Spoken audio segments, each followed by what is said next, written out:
Rebirth of my devil president episode 12। अनंत थोड़ी उदास थी। उसे समझ नहीं आ रहा था कि आखिरकार कुंज इतनी जल्दी सही क्यों हो गया। क्या वो थोड़ी देर बाद सही नहीं हो सकता था? उसने तो अभी तक फ्लड का एक शब्द भी नहीं कहा था। वो निराश होकर उसे देख रही थी। वही कुंज के एक्सप्रेशन कुछ अलग ही थे। उसने फिर से अनंत को देखकर याद करने की कोशिश की, मगर उसे सिर्फ कुछ चीज ही याद आ रही थी कि वो इस लड़के को अपने कंट्रोल में रखता था और उसके साथ सब कुछ करता था। ये याद आते ही उसके चेहरे पर अभी तक जो जानलेवा एक्सप्रेशन थे वे थोड़े से नॉर्मल होते हैं, मगर उसके चेहरे पर अभी भी कोई इमोशंस नजर नहीं आ रहे थे। उसने अपनी ठंडी नजरों से पुलिस वालों को देखा तो पुलिस वाले 2 कदम पीछे हो जाते हैं। वो अनंत को जल्दी से अपने पीछे कर लेता है और अपनी भारी आवाज में उन पुलिस वालों को देखकर बोला, क्या तुम सब उसे बहका रहे हो? ये सुनकर पुलिस वालों को लगा कि उन्हें चक्कर आ रहा है। उन सभी ने एक साथ सोचा, भला वो लोग क्यों अनंत को बहकाएंगे? वह अनंत ही थी जो उन्हें बहकाने की कोशिश कर रही थी। मगर उन्होंने ये डायरेक्ट नहीं कहा। बूढ़ा आदमी जो किनारे खड़ा था वो कुंज के इमोशंस को समझ नहीं पाया। उसने अनंत को देखा तो अनंत अपनी पलकों को झपका देती है, मगर फिर अपनी कमर पर हाथ रखते हुए बोली, मिस्टर कुंज, क्या आपको कुछ याद आया है? आप कौन हैं? क्या आप मुझे जानते हैं? मैं कौन हूं? बताइए ना, आपको क्या याद आया है? कुंज अपनी मुट्ठी बंद कर लेता है। उसकी आंखों में जानलेवा इरादों के साथ साथ और भी कई सारे इमोशंस थे, मगर जो भी इमोशंस थे वे सभी बहुत ही खतरनाक थे। वो वहां मौजूद हर किसी को अपना दुश्मन समझ रहा था। भले ही अनंत को देखकर उसे कुछ याद आ रहा था, मगर फिर भी वो उसे भी अपना दुश्मन समझ रहा था। उसने अपने इस इरादे को बहुत ही अच्छे से छुपा लिया था। किसी भी साइकोलॉजिस्ट के लिए यह मुश्किल काम नहीं था। कुंज किसी शैतान की तरह मुस्कुराता है, फिर अपने सर को झुककर अनंत को देखता है। उसकी आवाज गहरी थी। उसने धीरे से कहा, तुम कौन हो? ऐसा लगता है तुम मुझे जानते हो, है ना? अनंत उसकी आंखों में देखकर तुरंत पहचान गई कि कुंज उस पर भरोसा नहीं कर पा रहा था और उसे अपना दुश्मन भी समझ पा रहा था। लेकिन अनंत ने सोचा कि जब तक वह नुकसान नहीं पहुंचाता है तब तक सब कुछ ठीक था। अनंत जल्दी से उछलते हुए उसकी गर्दन में अपनी बाहें डाल देती है। फिर वह अपने चेहरे को उसके सीने से रगड़ते हुए दांत दिखाकर बोली, मिस्टर कुंज, मैं आपका सुगर डैडी हूं। मिस्टर कुंज, मुझे बहुत बुरा लग रहा है कि आप मुझे पहचान नहीं पा रहे हैं। मैं आपका शुगर डैडी हूं। मैं आपसे बहुत प्यार करता हूं। क्या आप हमारे उन प्यार के पलों को भूल चुके हैं जो हमने साथ में बिताए थे? याद करिए वो वक्त जब आप मुझे बहुत प्यार करते थे और जो भी मेरे पास आता था हर किसी से जलते थे। याद करिए जब आप हमेशा मेरे पीछे आते थे और शुगर डैडी कहते हुए मुझे किस करते थे। बेशक अनंत ने जो कुछ भी कहा था उसमें से कुछ झूठी बातें थी और कुछ सच थी। अनंत की बातें सुनकर कुंज उसे ऐसे देखता है जैसे वो कोई बेवकूफ हो। उसने अनंत के बालों को सहलाते हुए कोल्ड भाव से कहा, क्या मैं पागल नजर आता हूं? अनंत अपनी पलकें मासूमियत से झपकाने लगती है। उसका मुंह फूल गया था। उसकी एक आदत थी कि जब भी उसका मुंह फूल जाता था तो वह अपने हाथों से किसी न किसी चीज में खरोचने लगती थी। वो कुंज के कब्जों में अपने नाखून को खरोचने लगी। ये हरकत देखकर अनजाने में ही कुंज के होठों पर मुस्कान आ गई, पर अगले ही पल गायब हो गई। उसने अनंत के कॉलर को पकड़ा, फिर धीरे से कहा, तो तुम मेरे सुगर डैडी हो? क्या तुम अमीर हो?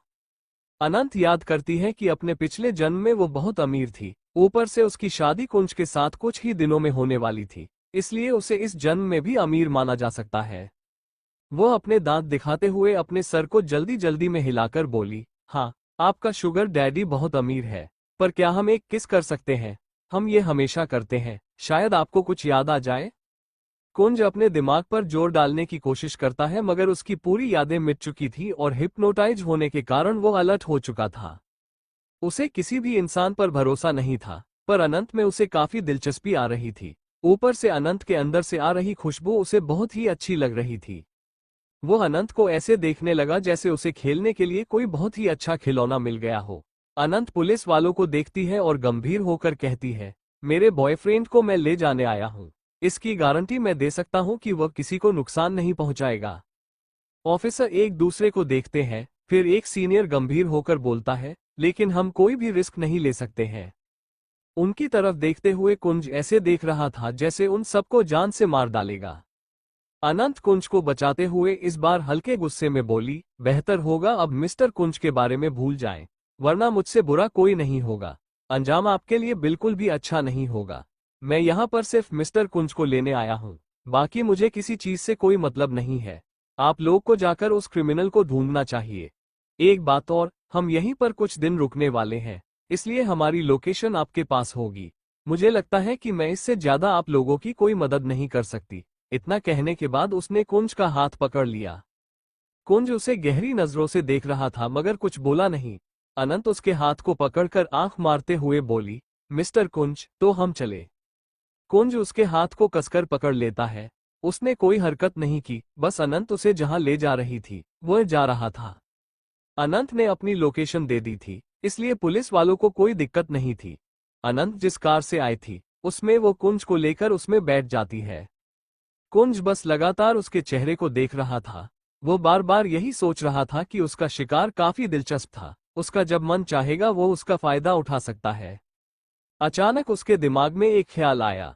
वो अनंत की तरफ मुड़ता है और कठोर भाव से कहता है, शुगर डैडी, क्या सच में मुझे लड़कों में दिलचस्पी है? मुझे ये पता नहीं था। अनंत के होठों पर शरारती मुस्कुराहट आ गई। वो आंख मारते हुए बोली, यह एक सीक्रेट है, क्या आपको जानना है? कुंज उसकी बॉडी लैंग्वेज देखकर समझ गया कि वो कुछ करना चाहती है, मगर वो कुछ रिएक्ट करता उससे पहले ही अनंत उसके हाथ को पकड़कर अपने सीने पर रख देती है।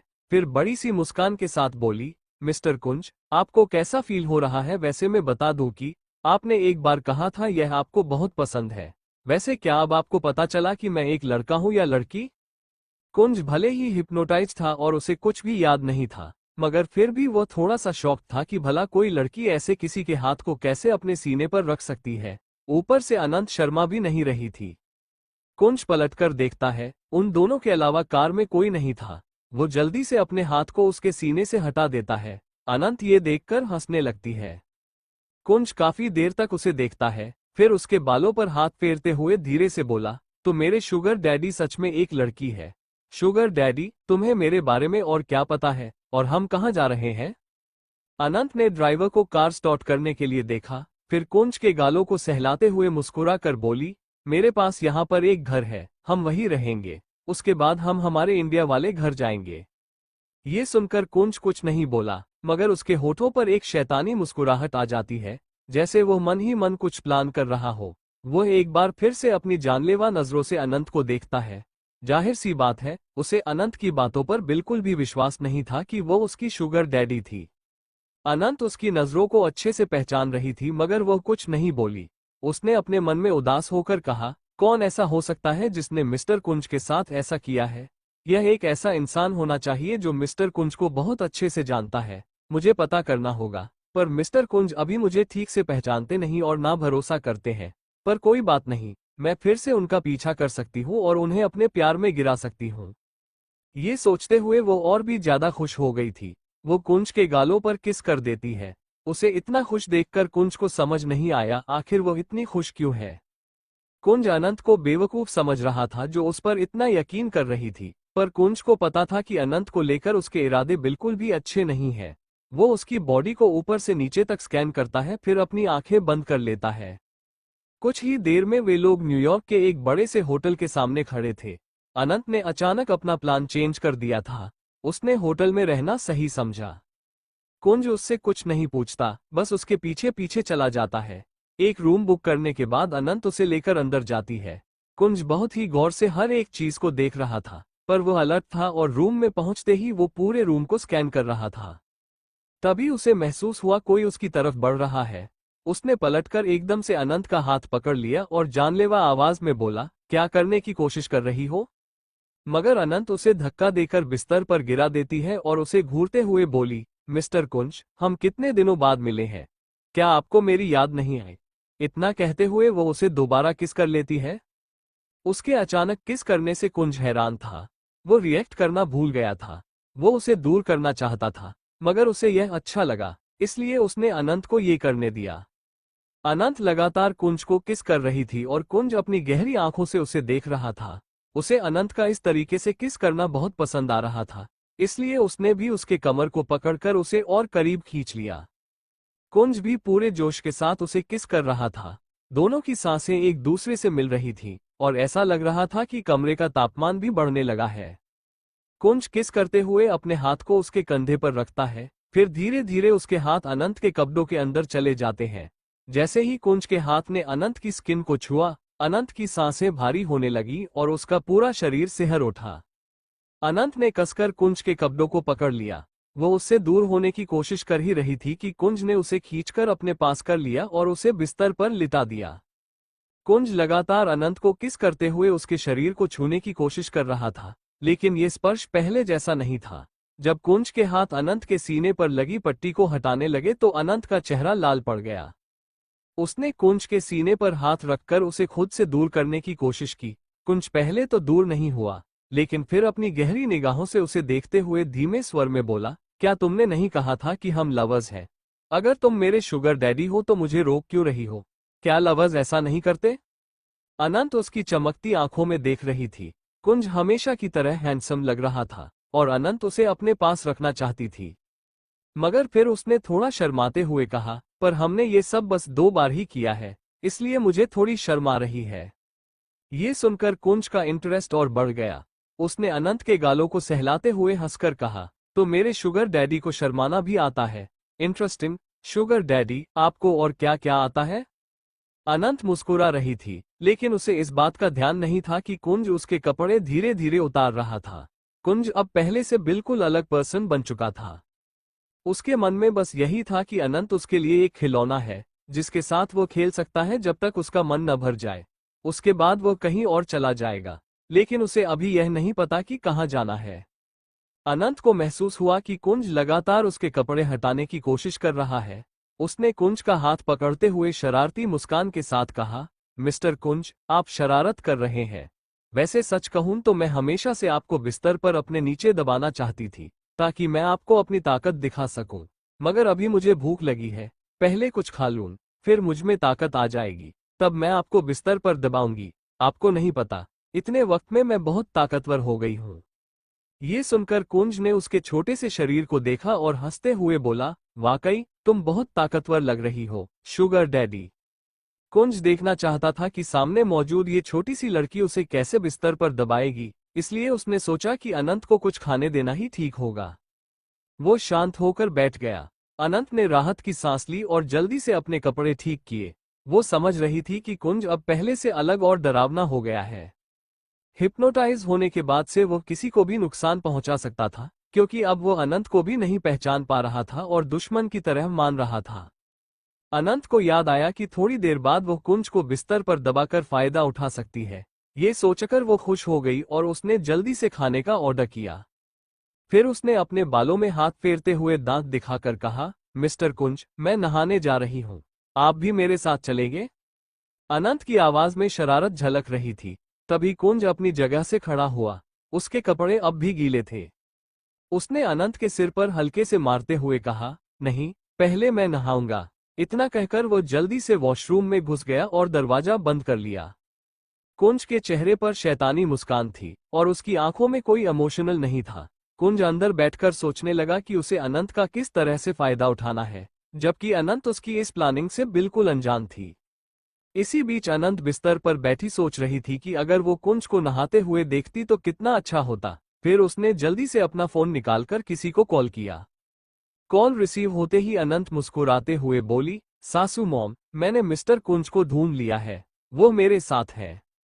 दूसरी ओर से रो रही वैशाली जी की आवाज आई, सच में अनंत, क्या वो ठीक है? अनंत को कुंज की हालत याद आ गई। उसने अपने माथे को सहलाते हुए कहा, हाँ, थोड़ा थोड़ा ठीक है। मैं जल्दी ही उन्हें इंडिया वापस ले आऊंगी। ये सुनकर वैशाली जी ने राहत की सांस ली, लेकिन उनकी चिंता अभी भी कम नहीं हुई थी। थोड़ी देर बाद कुंज वॉशरूम से बाहर निकला। उसे देखते ही अनंत के हाथ से फोन गिर गया। कुंज तौलिए में लिपटा उसकी ओर बढ़ा। उसके चेहरे पर एक अजीब सा भाव और सेल्फ कॉन्फिडेंस था। अनंत ने उसके करीब जाकर उसे पकड़ लिया और मुस्कुराते हुए बोली, मिस्टर कुंज, आपके साथ वक्त बिताने के लिए मैं इंतजार नहीं कर सकती।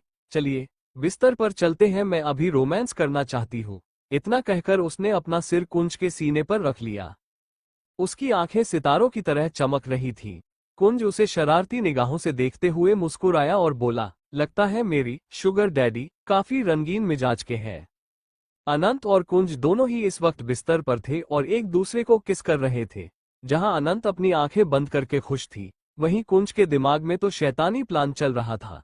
वो बहुत ही अजीब नजरों से अनंत को देख रहा था, मगर अनंत की आंखें बंद थी, इसलिए उसने यह चीज नोटिस नहीं की थी। लगभग 2 घंटे तक दोनों अपनी दुनिया में खोए हुए थे। अनंत बहुत ही ज्यादा थक जाती है, इसलिए वो अपनी आंखें बंद कर लेती है। उसे बहुत ही जल्दी नींद आ गई थी। कुंज उसके पास लेटा हुआ था और उसके गालों को लगातार सहला रहा था, मगर उसके होठों पर एक शैतानी मुस्कुराहट थी। लगभग 10 मिनट बाद कुंज ने टाइम देखा, फिर अपनी जगह से खड़ा हो गया। उसने अपने कपड़े पहने जो अनंत ने पहले ही मंगवा दिए थे। कपड़े पहनने के बाद काफी देर तक वह सोफे पर बैठकर अनंत को देखता रहा। पता नहीं उसके दिमाग में क्या प्लानिंग चल रही थी। उसने देखा कि टेबल पर ही शराब की बोतल रखी हुई है। वो शराब की बोतल को खोलकर एक घूंट शराब पीता है, फिर मुस्कुराने लगता है। वो अचानक ही हंसने लगा। गहरी नींद में होने के कारण अनंत अभी भी नहीं जगी थी। कुछ देर बाद कुंज होटल के बाहर दिखाई दिया। उसका एक हाथ उसके जेब में था। वो बड़े ही शैतानी अंदाज में सीटी बजाते हुए सड़कों पर चल रहा था। उसे इसकी भी चिंता नहीं थी कि उसने अनंत को कितने बड़े खतरे में डाल दिया है। वो अपने बालों में हाथ फेरता हुआ बस चले जा रहा था। वही अनंत को अचानक महसूस हुआ कि उसे आसपास बहुत ही गर्मी लग रही है। वो अपने गालों से बहते हुए पसीने को पोंछती है, फिर नींद भरी आवाज में बोली, मिस्टर कुंज, यहाँ इतनी गर्मी क्यों है? मुझे बहुत गर्मी लग रही है। इतना कहकर वो अपने हाथ को आगे करती है और बिस्तर को सहलाती है। तभी अनंत को महसूस हुआ कि बिस्तर पर तो कोई नहीं है। यह महसूस करते ही वो एकदम से अपनी आंखें खोल देती है और अचानक ही उसकी आंखें आश्चर्य से बड़ी हो जाती है। वो जल्दी से उठकर बैठ जाती है। उसने इस वक्त अपने कपड़े नहीं पहने थे, सिर्फ चादर से खुद को ढका हुआ था। वह अच्छे से खुद को ढक लेती है। तभी उसे महसूस हुआ कि उसका एक हाथ बंधा हुआ है। वो अपने हाथ को खोलने की कोशिश करती है, मगर यह बहुत ही मुश्किल था। फिर वो जलती हुई आग को देखने लगी। उसके रूम में चारों तरफ आग लगी हुई थी। उसके बिस्तर पर पैरों के पास भी आग फैली हुई थी। अनंत जल्दी से अपने पैर को सिकोड़ लेती है और घबराकर चारों ओर देखते हुए बोली, मिस्टर कुंज, आप कहाँ हैं? कहीं आपको कुछ हुआ तो नहीं, मिस्टर कुंज? लेकिन कुंज की आवाज उसे सुनाई नहीं देती है। अनंत हल्का सा घबरा गई थी क्योंकि कुंज की हालत ठीक नहीं थी और उसे लग रहा था कि कहीं कुंज के साथ कुछ तो नहीं हो गया। वो अपने एक हाथ से चादर को अच्छे से पकड़ते हुए किसी तरह अपने हाथों को खोल लेती है और जल्दी से नीचे उतर जाती है।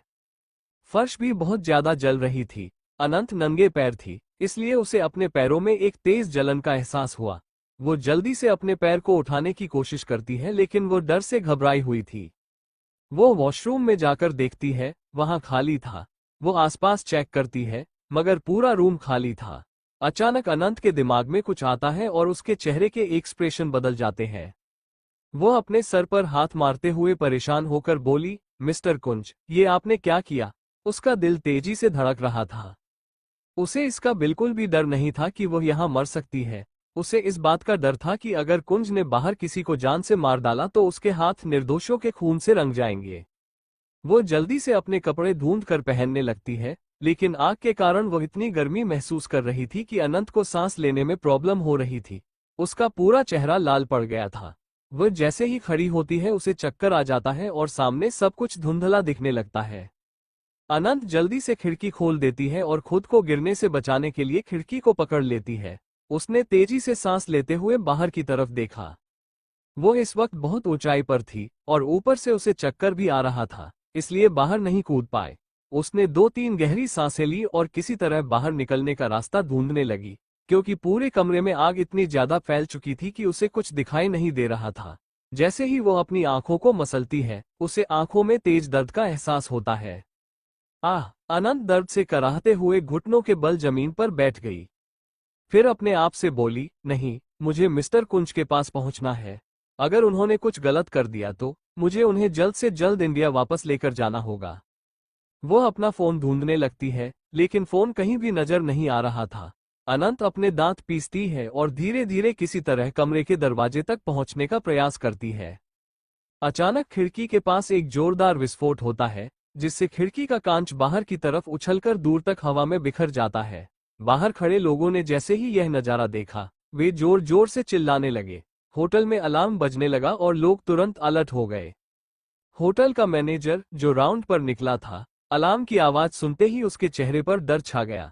वो ऊपर की तरफ भागते हुए चिल्लाया, जल्दी से होटल खाली करवाओ, यहाँ आग लग गई है। आग की खबर सुनते ही सभी लोग बेहद डर गए और होटल से बाहर भागने लगे। अनंत का कमरा भी धुएं से भर चुका था और वह कमरे का दरवाजा खोलने में नाकाम थी, क्योंकि दरवाजा जाम हो गया था। साथ ही थोड़ी देर पहले ही कुंज के साथ हुए शारीरिक संबंध के कारण उसकी ताकत भी इस वक्त बहुत कमजोर हो गई थी। आखिरकार अनंत की बॉडी ढीली पड़ गई और वह दरवाजे के पास बेहोश होकर गिर गई। गिरने से पहले उसके होंठ धीमे से बुदबुदाए, मिस्टर कुंज, कुछ गलत मत करिएगा। कमरे में धुआं इतना ज्यादा भर चुका था कि अनंत को देख पाना भी मुश्किल हो गया था। उधर कुंज होटल को जलते हुए देख रहा था। उसके होठों पर एक शैतानी मुस्कुराहट थी। तभी उसके कानों में लोगों के चिल्लाने की आवाजें सुनाई दी, अरे, होटल में आग लग गई है। अभी पता चला है कि रूम में कोई था, शायद उसका बचना नामुमकिन है। दरवाजा भी जाम हो गया है, न टूट रहा है और न खुल रहा है। ऊपर से मैंने एक ब्लास्ट की आवाज भी सुनी थी। ये सब सुनकर कुंज, जो अभी तक मुस्कुरा रहा था, अचानक उसकी मुस्कान गायब हो गई। उसके चेहरे पर डरावने एक्सप्रेशन आ गए। अनजाने में उसकी मुट्ठी कस गई। उसे अपने दिल में एक तेज दर्द महसूस हुआ, पर क्यों ऐसा हो रहा था यह उसे समझ नहीं आया। 1 महीने बाद अनंत को धीरे धीरे होश आता है। वो अपनी आंखें खोलती है तो उसे कुछ समझ में नहीं आ रहा था कि आखिर उसके साथ हो क्या रहा है। उसे अपने सर में बहुत तेज दर्द महसूस हो रहा था। वो किसी तरह अपनी आंखों को मसलते हुए जब उठकर बैठती है तो उसे अपने शरीर में तेज दर्द महसूस होता है। उसका चेहरा इस वक्त पीला पड़ा हुआ था, मगर वह हमेशा की तरह खूबसूरत ही लग रही थी। वो पहले से थोड़ी कमजोर लग रही थी। अनंत ने गौर से देखा तो वह एक वक्त वार्ड में थी। उसकी आंखें छोटी हो जाती हैं और वो आसपास देखने लगती है। उसने देखा वो चारों तरफ मशीनों से घिरी हुई थी। उसने अपनी आंखें बंद कर ली। उसे ऐसा लग रहा था शायद वह कोई सपना देख रही है। उसके बाद वह जैसे ही अपनी आंखें खोलकर आसपास देखती है तो उसे फिर से हॉस्पिटल का वार्ड ही नजर आ रहा था। वो अपने माथे को मसलकर खुद से बड़बड़ाई, यह क्या है? मैं कहाँ हूँ? क्या मुझे होटल में नहीं होना चाहिए था? या फिर बेहोश होने के बाद मुझे बचा लिया गया हो और मुझे हॉस्पिटल लाया गया हो? क्या मिस्टर कुंज मुझे लेकर आए? इतना सोचते ही वो कुंज को ढूंढने लगती है, मगर उसे कुंज कहीं नजर नहीं आ रहा था। अनंत जब खुद पर ध्यान देती है तो उसने देखा उसने अस्पताल की ड्रेस पहनी हुई है। वो किसी तरह जमीन पर कदम रखती है तो उसे हल्का सा चक्कर आ जाता है और उसके पेट में एक तेज दर्द होता है। अनंत अपने दांतों को आपस में भींच लेती है। फिर वॉशरूम की तरफ जाते हुए उसने आवाज लगाई, मिस्टर कुंज, क्या आप वहां पर हैं? मिस्टर कुंज, मगर उसे कोई आवाज सुनाई नहीं देती। उसने देखा वहां पर कोई नहीं था। वो परेशान होकर कुंज को ढूंढने लगती है। जैसे ही वो दरवाजे के पास आती है, वो एक नर्स से टकरा जाती है। नर्स को देखते ही अनंत जल्दी से पूछती है, क्या आप मुझे बता सकती हैं मुझे यहाँ पर कौन लेकर आया है? वो नर्स थोड़ा थोड़ा हिंदी समझती थी, मगर उसने इंग्लिश में जवाब दिया, हाँ, आपको यहाँ पर रेस्क्यू टीम ने भेजा था क्योंकि होटल में बहुत आग लग गई थी और आप पिछले 1 महीने से बेहोश हैं। ये सुनते ही अनंत के होश उड़ जाते हैं। उसे समझ नहीं आ रहा था वो क्या बोले। वो तो यकीन नहीं कर पा रही थी कि वो 1 महीने से बेहोश कैसे थी। उसके चेहरे पर कंफ्यूजन ही कंफ्यूजन नजर आ रहा था। वो अपने बालों में हाथ फिराते हुए इधर उधर देखने लगती है। उसे खुद की चिंता नहीं हो रही थी। वो समझ भी नहीं पा रही थी कि 1 महीने में कुंज कहाँ होगा और उसने क्या किया होगा। कहीं उसने कोई गलत काम तो नहीं कर दिया। ये सोचकर ही अनंत की बेचैनी और भी ज्यादा बढ़ने लगती है। तभी वह नज अनंत के हाथ को पकड़कर थोड़ा गंभीर होकर बोली, आपको आराम करना चाहिए। इस हालत में आपको इतना स्ट्रेस नहीं लेना चाहिए। इतना कहते ही वो अनंत को लाकर बेड पर बैठा देती है। वही अनंत को कुछ समझ नहीं आया। उसने मुंह बनाते हुए पूछा, मैं ठीक हूँ, क्या मैं यहाँ से जा सकती हूँ? नज अपने कंधे ऊपर करके बोली, ये तो डॉक्टर ही बता सकते हैं। वैसे अगर मैं तुम्हारा इलाज नहीं कर रही होती तो मैं भी धोखा खा जाती कि तुम एक लड़के हो। वैसे तुम बहुत हैंडसम हो। अगर तुम एक लड़के होते तो मैं जरूर तुम्हें अपना बॉयफ्रेंड बना लेती।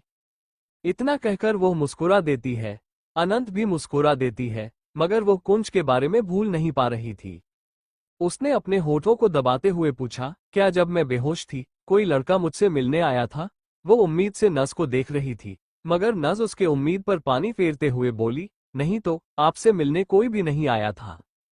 ये सुनते ही अनंत को अपना दिल टूटा हुआ महसूस हो रहा था। वो अपने सर को झुकाकर अपने इमोशंस को कंट्रोल करने लगती है, फिर अपनी आंखें बंद कर लेती है। वही नर्स उसका चेकअप करती है और उसके बाद वहां से चली जाती है। उस नर्स के जाने के बाद अनंत एकदम से अपनी आंखें खोलती है। इस वक्त उसकी आंखों में कोई भाव नहीं था। उसकी आंखें पूरी तरीके से लाल थीं। वो जल्द से जल्द किसी से कांटेक्ट करना चाहती थी। अनंत ने देखा कि कहीं पर भी उसका फोन नहीं था। वो वार्ड से बाहर निकल गई। जो नर्स उसका चेकअप करने आई थी, वो कुछ दूरी पर खड़ी होकर दूसरी नर्स से बातें कर रही थी। अनंत जल्दी से उसके पास जाती है और मुस्कुराते हुए पूछती है, क्या मैं आपका फोन ले सकती हूँ? मुझे किसी को कॉल करना है। वो नर्स मुस्कुराते हुए तुरंत अपना फोन दे देती है, मगर जो नर्स उससे बात कर रही थी, वो ऊपर से नीचे तक अनंत को चमकती हुई आंखों से देखने लगी।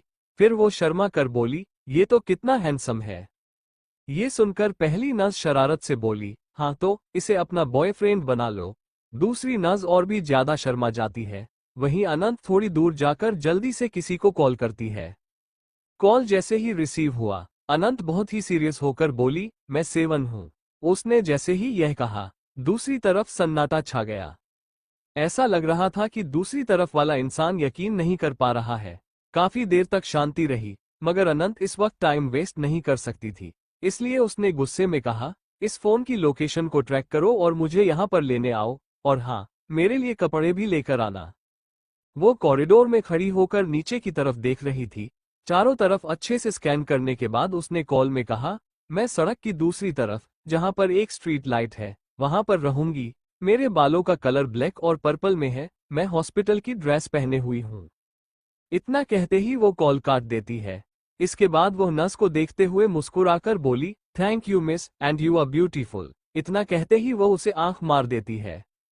दोनों ही नर्स शर्मा गईं और अनंत हंसते हुए उस इंसान के आने का इंतजार करने लगी जिससे उसने बात की थी। 5 मिनट बीत चुके थे, इसलिए अनंत हॉस्पिटल के बाहर निकलकर रोड के दूसरी तरफ स्ट्रीट लाइट के पास खड़ी हो जाती है। उसका सिर झुका हुआ था, इसलिए उसके भाव नजर नहीं आ रहे थे। कुछ देर में एक ब्लैक BMW कार वहां पर रुकी। उसमें से एक इंसान बाहर निकला, जिसने ब्लैक आउटफिट पहना था, चेहरे पर मास्क था और उसने कैप लगाई थी। वो आसपास अच्छे से स्कैन करने लगता है।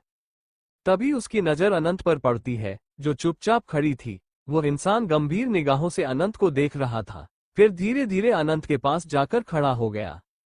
अनंत जैसे ही अपनी नजर ऊपर उठाकर उसे देखती है, उसने मुस्कुराते हुए कहा, ब्रदर लक्ष्य। उसके मुंह से अपना नाम सुनकर लक्ष्य की आंखें छोटी हो जाती है। वो एक कदम पीछे हो जाता है।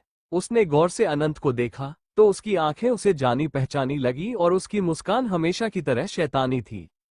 लक्ष्य को ऐसा बर्ताव करते हुए देखकर अनंत डेविल स्माइल करके बोली, ऐसा लगता है ब्रदर लक्ष्य मुझे पहचान नहीं पा रहे हैं। क्या आप मुझे भूल चुके हैं? लक्ष्य थोड़ा हिचकिचाते हुए बोला, अनंत। अनंत कुछ भी नहीं बोलती। लक्ष्य उसके पिछले जन्म का क्राइम पार्टनर था, जिसे वह हमेशा भाई लक्ष्य कहती थी। वो दोनों ज्यादातर काम साथ में ही करते थे, या यूं कहे वो बैकअप के लिए था। ऊपर से अनंत का पिछले जन्म का नाम भी अनंत ही था और एज भी सेम थी। लक्ष्य काफी देर तक उसे देखता रहा, मगर वो यकीन नहीं कर पा रहा था कि उसके सामने मौजूद जो लड़की है, वो वही है जिसे वो मरा हुआ समझ चुका था। अनंत गहरी सांस लेते हुए बोली, मुझे पता है तुम्हारे मन में इस वक्त कई सारे सवाल होंगे, मगर मेरे पास वक्त नहीं है। मुझे इस वक्त मेरी खूबसूरत राजकुमारी को ढूंढना है। वो पिछले 1 महीने से गायब है। पहले जाकर हॉस्पिटल का बिल भर दो, उसके बाद हम यहाँ से चलते हैं। मैं इस वक्त तुम्हें समझा नहीं सकती कि मैं अचानक से जिंदा कैसे हो गई। इतना कहते ही अनंत कार में बैठ जाती है। लक्ष्य अभी भी सदमे में था, क्योंकि भले ही अनंत का पुनर्जन्म हुआ था, मगर उसका पुनर्जन्म दूसरी अनंत के शरीर में हुआ था, इसलिए उसकी शक्ल बदली थी। लक्ष्य को जब कुछ समझ नहीं आता तो वो जाकर पहले बिल भर देता है और फिर अनंत के साथ चला जाता है। जो नर्स अनंत की देखभाल कर रही थी, वो वार्ड में आती है। उसने देखा कि अनंत कहीं नहीं है, तो वो वहां से जाने लगी। तभी डॉक्टर उससे टकरा गई। डॉक्टर ने सीरियस होकर रिपोर्ट उस नर्स को देते हुए कहा, क्या तुमने मिस अनंत को उनकी प्रेगनेंसी के बारे में बताया? तुमने बताया था कि उन्हें होश आ गया है। मैं मिलना चाहती हूँ। ये सुनते ही नर्स थोड़ा हिचकिचाकर बोली, वो, लेकिन डॉक्टर, अनंत मुझे कहीं मिल नहीं रही है। वे दोनों बातें कर ही रहे थे कि तभी उन्हें पता चला कि अनंत जा चुकी है। ये सुनकर दोनों ही रिपोर्ट्स को देखने लगते हैं, फिर एक दूसरे को। कुछ ही देर में लक्ष्य की कार एक बड़े से महल के सामने रुकती है। अनंत कार से बाहर निकलते ही महल के अंदर जाने लगी। अंदर पहुंचते ही दरवाजे के पास एक पासवर्ड लगा था। अनंत ने जल्दी से पासवर्ड डाला और महल के अंदर चली गई। लक्ष्य ये सब देखकर हैरान था। अंदर पहुंचते ही अनंत ने अपनी नजर घुमाई, तभी उसे एक आदमी नजर आया जिसकी उम्र लगभग 40 साल होगी। वो अमेरिकन लग रहा था। उसका नाम एलेक्स था। एलेक्स अनंत को गौर से देख रहा था। अनंत ने अपने एक पैर पर दूसरा पैर चढ़ाते हुए और गंभीर भाव से कहा, एलेक्स, मेरा लैपटॉप लेकर आओ। पता करो न्यूयॉर्क में क्या चल रहा है, और इस एक महीने में वहां कोई बड़ा क्राइम हुआ है क्या। मैं तुम्हें एक आदमी की तस्वीर दूंगी, तुम्हें उसे जल्द से जल्द ढूंढना होगा। इतना कहकर उसने अपने सिर पर हाथ रख लिया। एलेक्स उसे लगातार देख रहा था। अनंत को उसकी नजरों का एहसास हुआ तो उसे याद आया कि उसका पुनर्जन्म दूसरी अनंत के शरीर में हुआ था। वह अपने गले को साफ करते हुए बोली, मैं तुम लोगों को समझा नहीं सकती कि मैं कैसे जिंदा हूं। बस इतना समझ लो कि मेरा पुनर्जन्म हो चुका है। अगर मेरी शक्ल और डीएनए को छोड़ दिया जाए तो मैं साबित कर सकती हूं कि मैं वही अनंत यानी सेवन हूं। तभी अनंत की नजर टीवी पर पड़ी। वो नजर हटाने वाली थी कि अचानक ठिठक गई, क्योंकि स्क्रीन पर कुंज नजर आ रहा था। उसने सफेद रंग का बिजनेस सूट पहना था और बहुत ही हैंडसम लग रहा था, मगर उसके चेहरे पर एक खतरनाक शैतानी मुस्कान थी। अनंत को टीवी पर यूं गौर से देखते देख लक्ष्य धीरे से बोला, यह मशहूर बिजनेसमैन डेविड का होने वाला दामाद है। ये सुनते ही अनंत को ऐसा लगा जैसे उसे चक्कर आ रहा हो। वो अचानक खड़ी होकर चिल्लाई, नहीं, ऐसा बिल्कुल नहीं हो सकता। मिस्टर कुंज मेरे पति है। वो किसी और से शादी के लिए कैसे हाँ कह सकते हैं। उन्होंने मुझसे वादा किया था कि वो सिर्फ मुझसे ही शादी करेंगे। ये सुनकर लक्ष्य और एलेक्स दोनों हैरान हो गए। अनंत का गुस्सा बढ़ता जा रहा था। तभी उसे अचानक चक्कर आने लगा और वह सोफे पर बैठ गई। एलेक्स ने जल्दी से उसे संभालते हुए फिक्र भरी आवाज में पूछा, यंग मास्टर, क्या आप ठीक है? एलेक्स को अनंत की चिंता हो रही थी। उसने आज एक नए अनंत को देखा था, लेकिन उसे इस बात का यकीन था कि अनंत के अलावा इस महल का पासवर्ड किसी को नहीं पता था। उसके मन में एक उम्मीद की किरण थी कि यही उसकी यंग मास्टर थी, यानी यंग मिस थी। एलेक्स एक डॉक्टर भी था, इसलिए अनंत की हालत को चेक करने के लिए उसने जल्दी से उसकी कलाई पकड़ी, मगर अगले ही पल उसके चेहरे का एक्सप्रेशन बदल गया। लक्ष्य ने परेशान होकर पूछा, क्या हुआ? वो ठीक तो है ना? एलेक्स अनंत को घूरते हुए पूछता है, क्या आपके पास कोई बॉयफ्रेंड है? क्या आप किसी के साथ काफी आगे बढ़ चुकी हो? अनंत एलेक्स के सवाल को अनसुना करके अभी भी कुंज को देख रही थी। उसे ऐसा महसूस हो रहा था जैसे पूरी दुनिया उसके सामने बर्बाद हो रही है। उसने गुस्से में अपनी मुट्ठी भींचते हुए कहा, मैं ऐसा बिल्कुल भी नहीं होने दूंगी। देखो तो कितने खुश नजर आ रहे हैं उस लड़की के साथ। अगर मैं मरूंगी तो भी इन्हें अपने साथ लेकर जाऊंगी। उसके गुस्से को देखकर एलेक्स उसे समझाते हुए बोला, शांत हो जाइए, पहले ये बताइए, क्या आप इस लड़के के साथ सो चुकी है? अनंत को उम्मीद नहीं थी कि एलेक्स उससे इतना सीधा सवाल पूछेगा। लक्ष्य भी सदमे में था। एलेक्स ने हल्के गुस्से में कहा, यंग मिस, मैंने कुछ पूछा है, जवाब दीजिए। आप अभी सिर्फ 18 साल की है और पहले ही किसी के साथ सो चुकी है, वह भी बिना शादी के। एलेक्स को इतना गुस्से में देखकर अनंत आंखें घुमाते हुए बोली, तुम्हें पता है ना, मुझे मेरी छोटी राजकुमारी बहुत पसंद है। बचपन में मैंने उसे खरीदने की कोशिश की थी, मगर वह नहीं माना। अरे, मैं बताना भूल गई थी कि मिस्टर कुंज वही इंसान है जिन्हें मैंने बचपन में देखा था और उनसे शादी करना चाहती थी। इस जन्म में भी मैं उनसे मिली हूं और इसलिए मैंने मौका हाथ से नहीं जाने दिया। मैंने उनका पीछा किया और उनके साथ समय बिताया ताकि वो मेरी जिम्मेदारी लें। कुछ वक्त पहले ही मैंने उनकी बचपन की फोटो देखा था, इसलिए मैं उन्हें पहचान गई। तुम्हें पता है, हमारी एंगेजमेंट भी हो चुकी है। बस कुछ ही वक्त में शादी भी होने वाली थी, पर मुझे नहीं पता था कि इस बिजनेस ट्रिप में कोई उन्हें हिप्नोटाइज कर देगा और वह मुझे भूल जाएंगे। किसी तरह मैंने उन्हें अपने साथ लाने की कोशिश की, मगर एक एक्सीडेंट के कारण हम अलग हो गए और मैं पिछले 1 महीने से हॉस्पिटल में बेहोश थी। इतना कहते ही वह अपना सिर पकड़ लेती है। एलेक्स और लक्ष्य को समझ नहीं आ रहा था कि वे क्या बोलें। फिर भी एलेक्स गुस्से में बोला, मैंने आपको कितनी बार समझाया है कि लड़कियों की तरह बर्ताव किया करिए। लड़कियां शर्माती हैं और सॉफ्ट होती हैं। उन्हें इस तरह लड़कों का पीछा नहीं करना चाहिए और न ही उन्हें फोर्स करना चाहिए। क्या आप अब लड़कियों की तरह बर्ताव कर सकती है? चिंता मत करिए, अगर वह आपके साथ सो चुका है तो उसे जिम्मेदारी लेनी होगी, चाहे उसकी याददाश्त हो या ना हो। इतना कहकर एलेक्स गुस्से में कुंज को देखने लगता है। अनंत भी कुंज को देख रही थी। कुंज के चेहरे पर कोई भाव नहीं था, ऐसा लग रहा था जैसे उसे कुछ भी याद नहीं है। उसने मजबूती से उस दूसरी लड़की का हाथ पकड़ रखा था। ये देखकर अनंत के दिल में एक तेज दर्द उठा और उसकी आंखों में नमी आ गई। अनंत को कुंज की टेंशन हो रही थी, लेकिन वो अभी भी बेहद कमजोर थी, इसलिए वो सोफे पर बैठे बैठे कब सो गई पता ही नहीं चला था। लक्ष्य उसे रूम में छोड़ आता है। उसके बाद अलेक्स के साथ लिविंग रूम में बैठा था। अलेक्स टैबलेट में कुंज की इंफॉर्मेशन को पढ़ रहा था।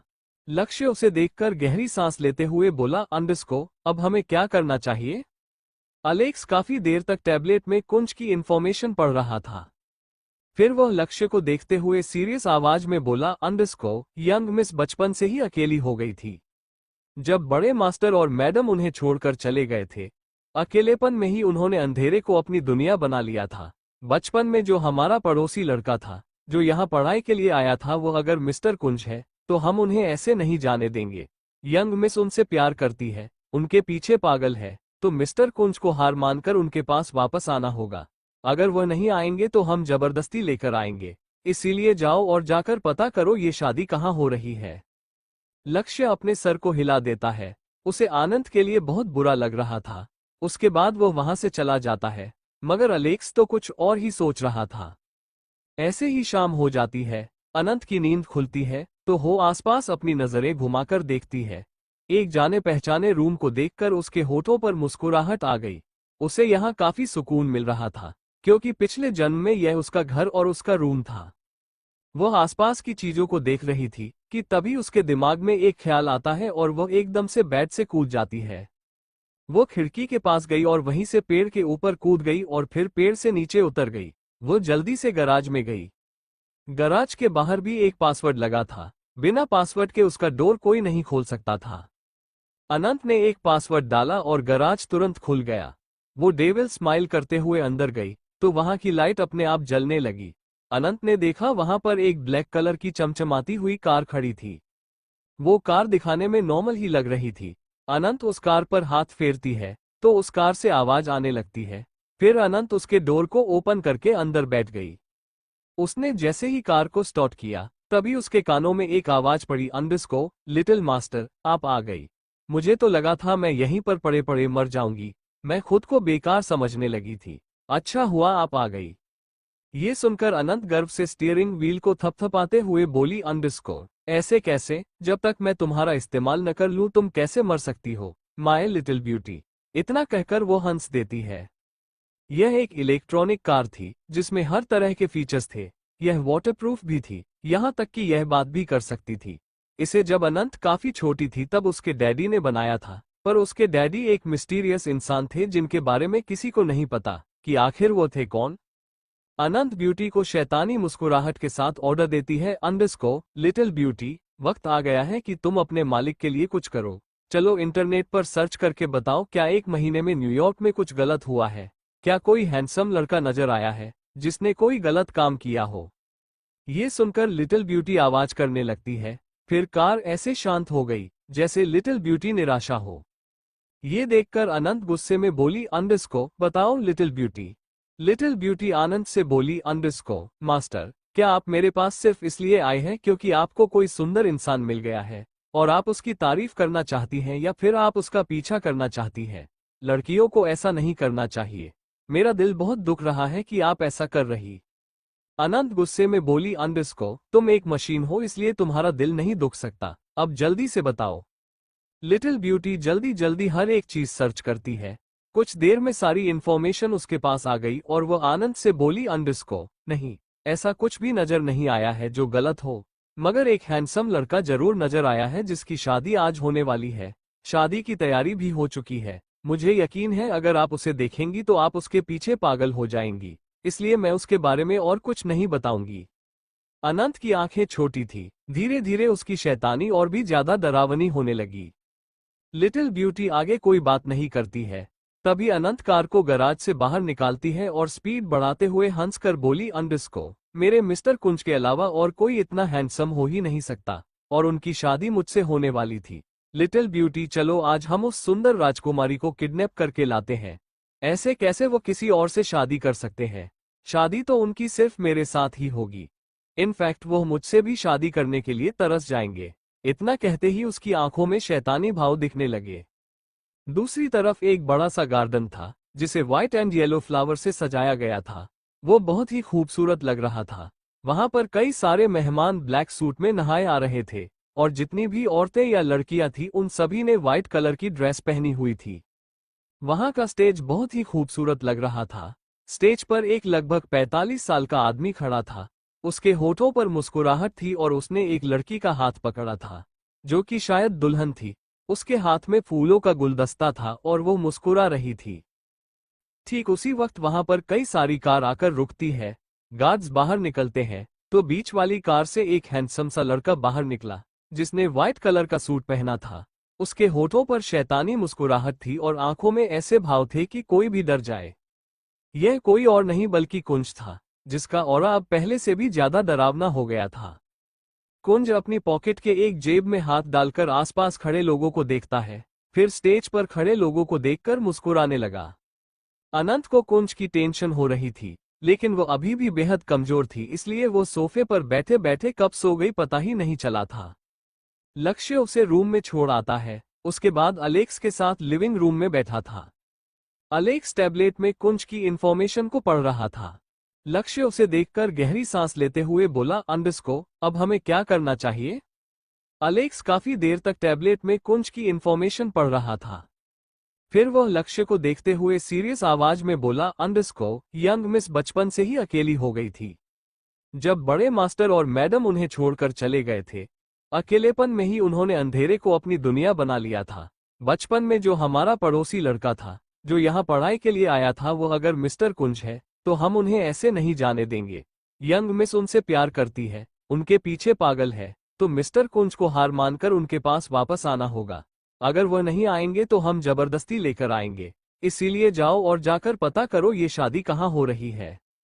लक्ष्य अपने सर को हिला देता है। उसे आनंद के लिए बहुत बुरा लग रहा था। उसके बाद वो वहां से चला जाता है, मगर अलेक्स तो कुछ और ही सोच रहा था। ऐसे ही शाम हो जाती है। अनंत की नींद खुलती है तो हो आसपास अपनी नजरें घुमाकर देखती है। एक जाने पहचाने रूम को देखकर उसके होठों पर मुस्कुराहट आ गई। उसे यहाँ काफी सुकून मिल रहा था क्योंकि पिछले जन्म में यह उसका घर और उसका रूम था।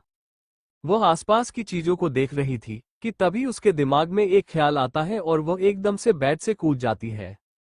वो खिड़की के पास गई और वहीं से पेड़ के ऊपर कूद गई और फिर पेड़ से नीचे उतर गई। वो जल्दी से गराज में गई। गराज के बाहर भी एक पासवर्ड लगा था। बिना पासवर्ड के उसका डोर कोई नहीं खोल सकता था। अनंत ने एक पासवर्ड डाला और गराज तुरंत खुल गया। वो डेविल स्माइल करते हुए अंदर गई तो वहां की लाइट अपने आप जलने लगी। अनंत ने देखा वहां पर एक ब्लैक कलर की चमचमाती हुई कार खड़ी थी। वो कार दिखाने में नॉर्मल ही लग रही थी। अनंत उस कार पर हाथ फेरती है तो उस कार से आवाज आने लगती है। फिर अनंत उसके डोर को ओपन करके अंदर बैठ गई। उसने जैसे ही कार को स्टार्ट किया तभी उसके कानों में एक आवाज पड़ी, अंडरस्को, लिटिल मास्टर, आप आ गई। मुझे तो लगा था मैं यहीं पर पड़े पड़े मर जाऊंगी। मैं खुद को बेकार समझने लगी थी। अच्छा हुआ आप आ गई। ये सुनकर अनंत गर्व से स्टीयरिंग व्हील को थपथपाते हुए बोली, अंडरस्को, ऐसे कैसे? जब तक मैं तुम्हारा इस्तेमाल न कर लूं तुम कैसे मर सकती हो, माय लिटिल ब्यूटी। इतना कहकर वो हंस देती है। यह एक इलेक्ट्रॉनिक कार थी जिसमें हर तरह के फीचर्स थे। यह वाटरप्रूफ भी थी, यहाँ तक कि यह बात भी कर सकती थी। इसे जब अनंत काफी छोटी थी तब उसके डैडी ने बनाया था, पर उसके डैडी एक मिस्टीरियस इंसान थे जिनके बारे में किसी को नहीं पता कि आखिर वो थे कौन। अनंत ब्यूटी को शैतानी मुस्कुराहट के साथ ऑर्डर देती है, अंडरस्को, लिटिल ब्यूटी, वक्त आ गया है कि तुम अपने मालिक के लिए कुछ करो। चलो इंटरनेट पर सर्च करके बताओ क्या 1 महीने में न्यूयॉर्क में कुछ गलत हुआ है। क्या कोई हैंडसम लड़का नजर आया है जिसने कोई गलत काम किया हो? ये सुनकर लिटिल ब्यूटी आवाज करने लगती है। फिर कार ऐसे शांत हो गई जैसे लिटिल ब्यूटी निराशा हो। ये देखकर अनंत गुस्से में बोली, अंडरस्को, बताओ लिटिल ब्यूटी।